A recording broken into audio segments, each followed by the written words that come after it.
Brief History of USA and Early Republic, 1793 to 1830. In 1789, the Constitution became the law of the land, and George Washington was inaugurated as the first president of a fragile new union. Friction between political factions increased immediately as the cabinet split between Hamilton's Federalists and Jefferson's Republicans. Hamilton argued for a broad interpretation of the Constitution to create a national bank, while Jefferson advocated for a narrow construction to prohibit it. Federalists coalesced around the commercial sector of the North, while Republicans drew strength from those favoring an agrarian society. Domestic challenges like the Whiskey Rebellion tested the new government's ability to enforce its laws and maintain order. As war broke out between Britain and France, Washington declared that the United States would remain impartial to avoid European entanglements. To avert a collision course with Britain, Jay was sent to negotiate a treaty that proved extremely unpopular with the Republicans. In his final message to the nation, Washington warned solemnly against the baneful effects of the spirit of party. Savvy advisors like Abigail Adams asserted that women had the right to judge the conduct of government, even if they could not vote. Under President John Adams, the Alien and Sedition Acts restricted free speech and targeted critics of the Federalist administration. Political antagonisms reached a fever pitch, with representatives literally attacking each other during heated partisan debates in Congress. The peaceful transition of power in 1800, often called a revolution, marked the victory of Jeffersonian republicanism. Jefferson worried that French control of New Orleans would close off the vital transportation route for American produce. Facing a slave revolt in Haiti and renewed war with Britain, Napoleon decided to abandon his plans for a North American empire. Authorized only to buy New Orleans, the American negotiators were stunned when France offered to sell the entire Louisiana territory. The United States purchased 828,000 square miles for $15 million, effectively doubling the size of the nation overnight. For roughly 4 cents an acre, the young republic eliminated a European threat and secured vast lands for future settlement. Though Jefferson himself doubted his constitutional authority to acquire new land, the desire for expansion trumped his ideological beliefs. By 1810, New Orleans had become one of the nation's largest cities, anchoring the newly acquired territory of the Louisiana Purchase. The Corps of Discovery was sent to explore the vast wilderness and gather information on the territory's geography and people. Expansion meant uprooting dozens of indigenous tribes from the lands they called home, a cost often ignored by white settlers. Jefferson's private policy involved encouraging Indians to run into debt at trading houses so they would be forced to sell their lands. In a final effort to maintain influence, Federalists passed laws to pack the courts with appointees, leading to a constitutional crisis. Marshall skillfully asserted the court's power, establishing the principle that the judiciary could strike down laws it deemed unconstitutional.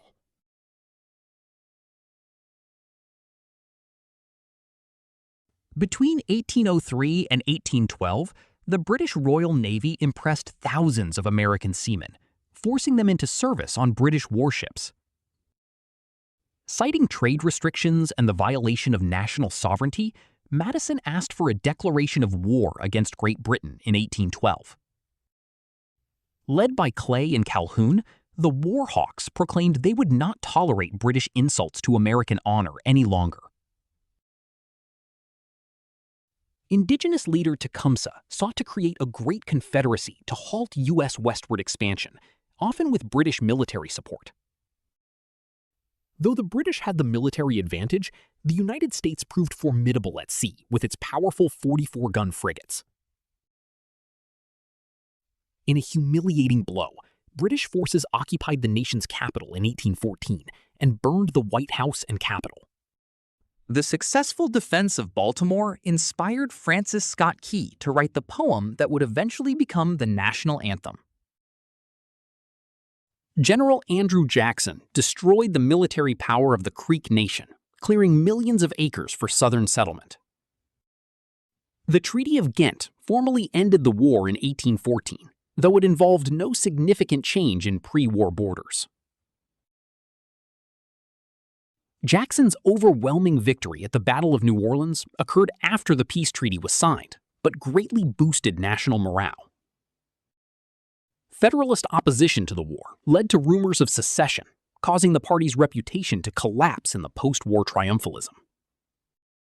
The war's end ushered in the era of good feelings, a period of relatively political peace and rising national identity.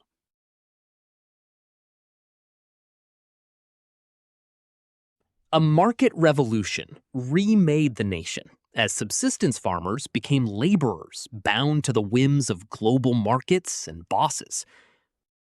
The invention of the cotton gin in 1793 solidified the importance of slavery to the South's expanding economy. Before the transportation revolution, a 500-mile trip could take 6 grueling weeks over nearly impassable rocky roads. Federally funded infrastructure projects, like the National Road, turned grueling ordeals into scenic delights for travelers. The completion of the Erie Canal in 1825 linked the Great Lakes with the Atlantic, launching a massive canal-building boom. Steam power fueled the rise of American industry, powering both the transportation networks and the new textile mills. The Waltham-Lowell system recruited young, unmarried women from farms to work in integrated factories for cash wages. The old paternalistic apprentice system gave way to a more impersonal and regimented labor system driven by factory bells. Innovations like interchangeable parts allowed for the mass production of goods, laying the groundwork for the modern assembly line. The spread of paper currency untethered the economy from land, creating anxiety over endemic counterfeiting and confidence men. As duplicity proliferated in the public marketplace, the domestic sphere became a romanticized moral sanctuary for families. Craftsmen abandoned custom-built work to produce large quantities of ready-made goods to be shipped to growing urban centers.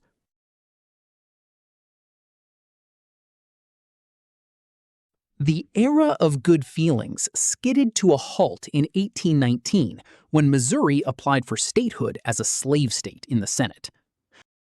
The Talmadge Amendment threw Congress into turmoil by proposing to ban the further introduction of slaves into Missouri in the Senate. Speaker Henry Clay brokered a deal to maintain the delicate balance of power between free and slaveholding states in the Senate. The Missouri Compromise of 1820 outlawed slavery above the 36 degrees 30-inch line in the remainder of the Louisiana Territory. To preserve the balance, Maine was admitted as a non-slave state at the same time Missouri entered the Union. Jefferson correctly predicted that this geographical line would not solve the problem, calling the issue a fire bell in the night. By the early 1820s, virtually all of Spain's mainland colonies had been successful in their revolutions, creating new independent nations. In Europe, absolute monarchies formed the Holy Alliance and advocated that Spain retake its lost colonies in the Americas. Adams argued that the United States should act alone, rather than coming in as a cockboat in the wake of the British man-of-war. Monroe announced that the Western Hemisphere was henceforth off-limits to further European colonization. For its first few decades, the Monroe Doctrine was actually enforced by the strength of the British Navy. Despite the relative peace, isolationism set in as regional disputes over slavery and banks began to fracture the nation.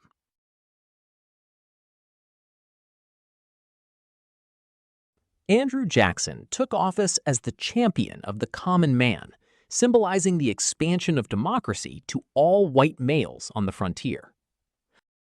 Politics became more partisan and raucous as parties used drink and fellowship to induce popular participation at the polls.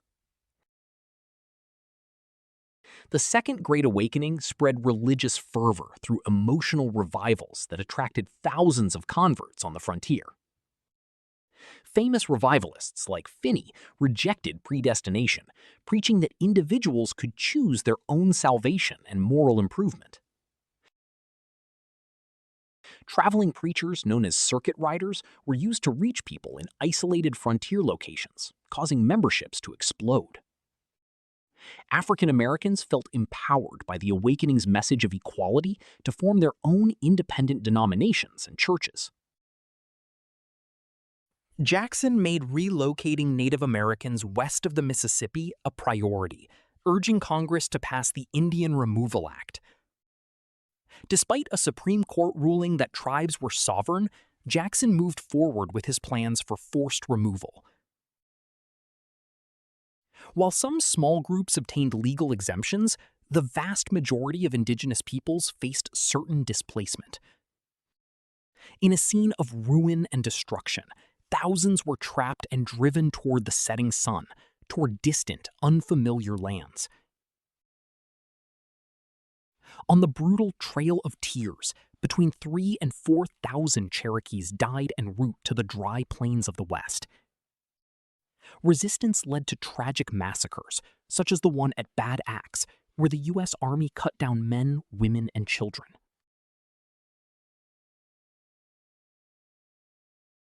Detractors in the South vehemently denounced the Tariff of Abominations, which they blamed for their region's economic depression. Vice President Calhoun argued that states had the right to nullify federal laws they judged to be unconstitutional.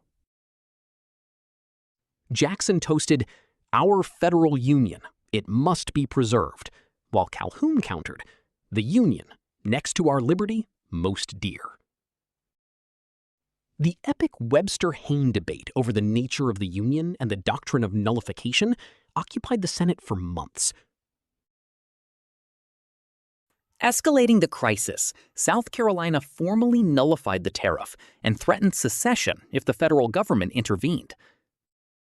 Jackson denounced nullification as treason and issued a proclamation that the laws of the United States must be executed.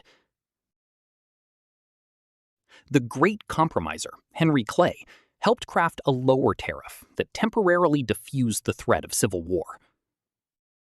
Southern society insisted that its adherence to plantation slavery and racial hierarchy made it morally superior to the North. Jackson also waged a war against the Second Bank of the United States, withdrawing federal funds and causing its eventual closure. Mismanagement and rampant speculation eventually led to devastating depressions, called panics, that ruined thousands. Abolitionists began using imagery of the transportation revolution to advocate for the immediate emancipation of enslaved people. While industrialization tied regions together, the influx of non-Anglo immigrants and conflicting ideologies drove many Americans apart.